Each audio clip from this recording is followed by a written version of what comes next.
a continuation of the coolant leak saga for this Jeep. Today, I fortunately found the leak. It didn't take too long to find, but it's at the thermostat housing. It only leaks when the car turns on, and it leaks right from the thermostat housing. You can see it there, so we're going to replace that housing, and it should be pretty relatively quick. Here's what you'll need for tools. You'll need some screwdrivers, 10 and 13 millimeter sockets, some hose picks, as well as a ratchet and an extension, some pliers, a torque wrench, and a funnel. Everything will be linked below that I've used in this video. Product-wise, you'll need a new thermostat most likely, and a thermostat housing, some coolant. You can buy just a non-50-50 mix and then add distilled water, get more bang for your buck, but just make sure that once you actually put it in, it's 50-50. Scouring pad, some brake clean, and some WD-40, and then I have an impact driver just to make things a little bit quicker than hand tools, and a catch can for your old coolant, whether if you want to reuse it or not. Up to you. And since we're working with the cooling system, make sure your engine is cool to the touch. And I let it sit overnight, so we're good to go. Move this radiator cap, and now we can drain the coolant. We'll start off by coming underneath the vehicle and removing the splash shield so we can drain the coolant.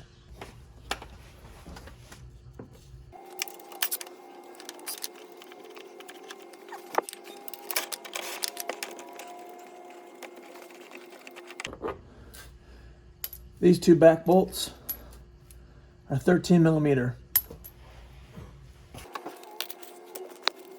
Now, the 10 millimeter bolts up here in the front.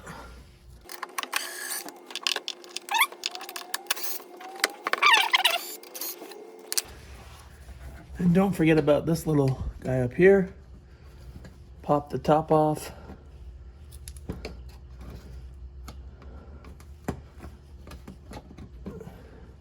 Passenger side wheel well. Another on the driver's side. Now the splash shield is free. And you can see all that dried coolant all over the place, especially on that oil filter. And it's still actively leaking. Throw a clean catch can underneath so we can drain the radiator.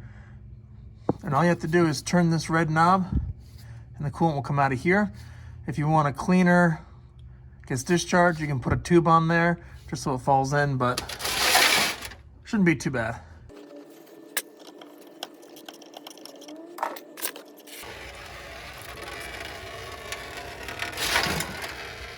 While the radiator is draining, let's remove this clamp here as well as this 10 millimeter bolt so that we can remove this intake. And there's two clips on either side of the air filter housing that we'll also need to remove.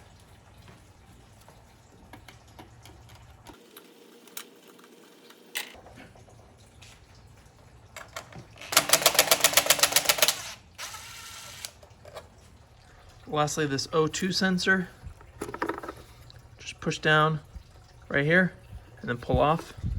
And now this should come free. Well, of course, once we remove this tubing.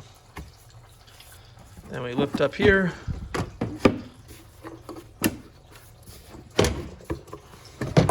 And the whole assembly is free. Okay, so water pump, thermostat housing, then there's a thermostat in between. So I'll show you here what my theory is that the issue is. So let's remove these two 13 millimeter bolts.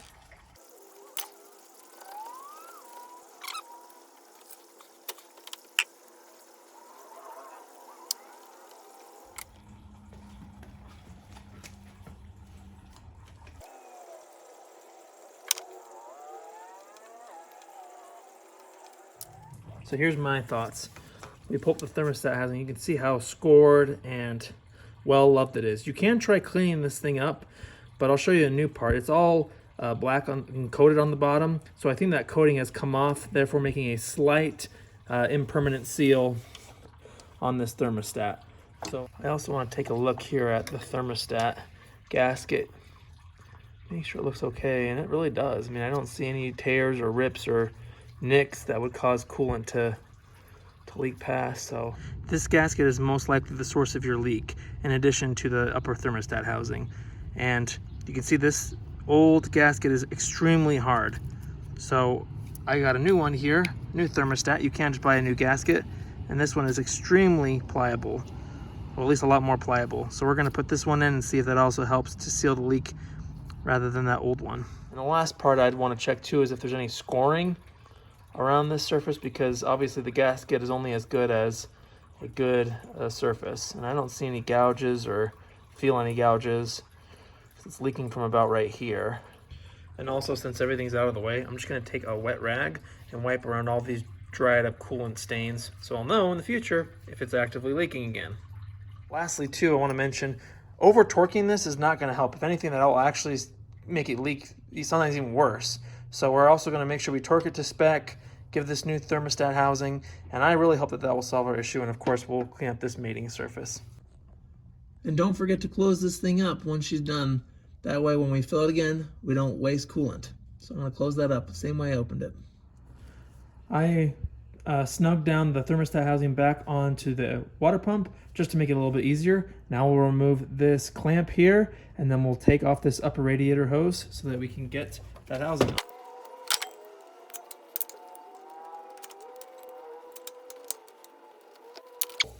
We just needed enough to get past the top of that housing. Looks like we're well past that. Now this is the hardest part of the job, so if you can do this, you're feeling good. You want to get this hose off, and they're typically really tight on there. So what I try to do is get a hose pick and push it underneath that hose so that we can break that seal. Try twisting it too, but sometimes these suckers are really caked on there.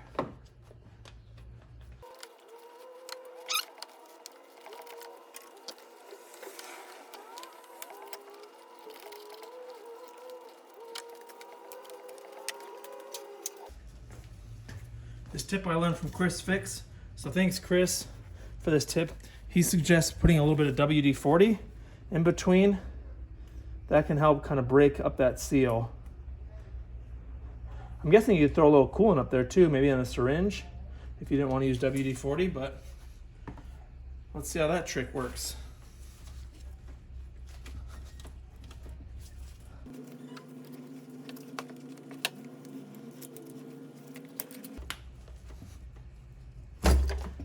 All right, thank you, Chris.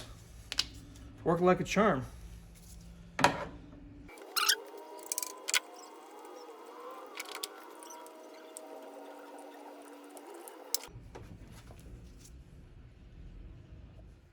Now check out the old here, really rusty, all scored up. Here's the new one. So I think that'll work great. And there's no gouges or issues with this one, so I say we install it. Since we want a good mating surface, I'm gonna use this scouring pad to clean off all the old crap in here. And I personally am gonna leave the thermostat in just to make sure that any of this debris doesn't go into our cooling system.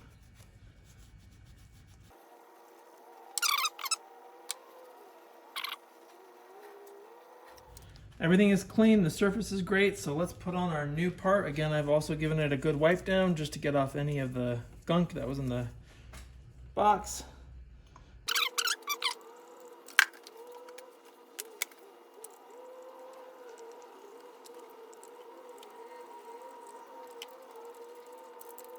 I'm gonna just grab any gunk that might be on the inside of this hose.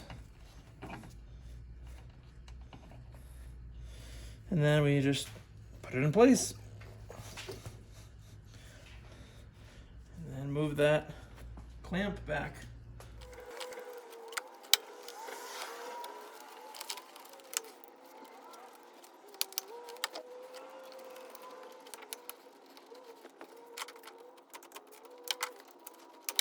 Boom. And I like sharing tips. This is a tip that I got from watching Eric the Car Guy. He's awesome. Check him out if you haven't already. I'll link his channel. He suggests that if you ever deal with these kind of clamps, to try and put them back exactly where they were, or sometimes they do leak. So the nice thing is they leave a nice indentation, and you can see I left it exactly where it was before. How about that? Now let's torque this and stitch it back up.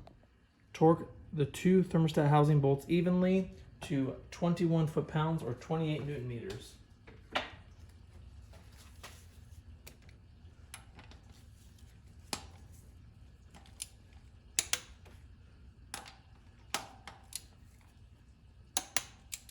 Go again.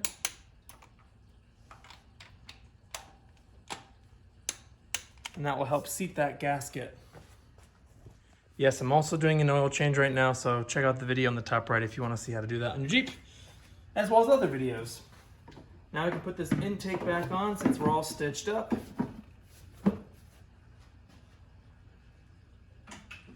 Tighten that hose clamp that goes onto the intake. I guess the throttle body.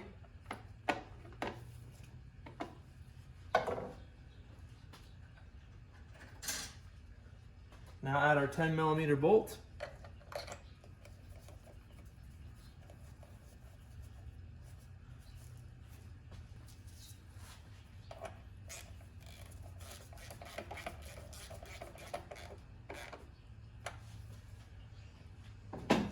Now add this tube onto the airbox.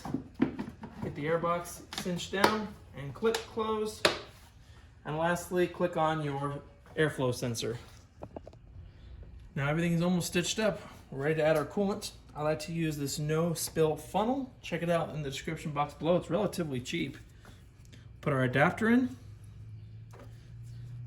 And then this plate that holds it down so coolant doesn't come out the sides. And then we add our funnel on top. And then we can pour coolant in until this thing is full. Thus far, no leaks.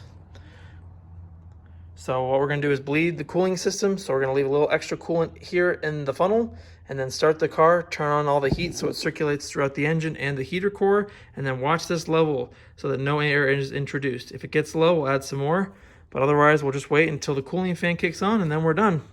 So let's do it. Heat all the way up.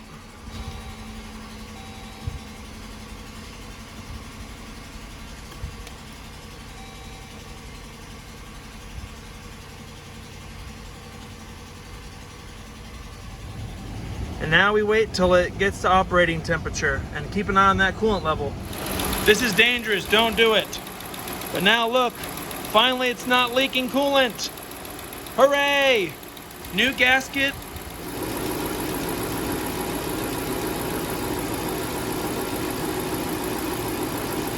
Cooling fans are running.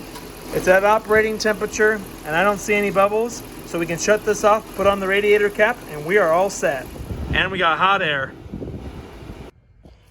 Now we remove this adapter. I like to have a napkin around because this thing is gonna make a freaking mess.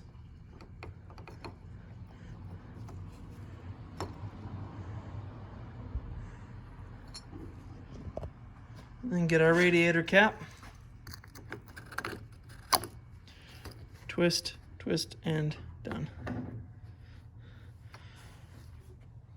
And then make sure to check the reservoir level and fill up that with coolant.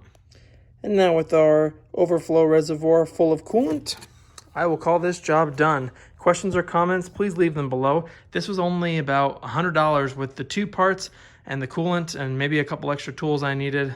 But honestly, it's not too bad. You can definitely do this yourself. If you have questions, please put them below. But now this job is complete. Thanks for watching. I have a lot more Jeep videos here. Check them out and more to come, so subscribe. Thanks for watching.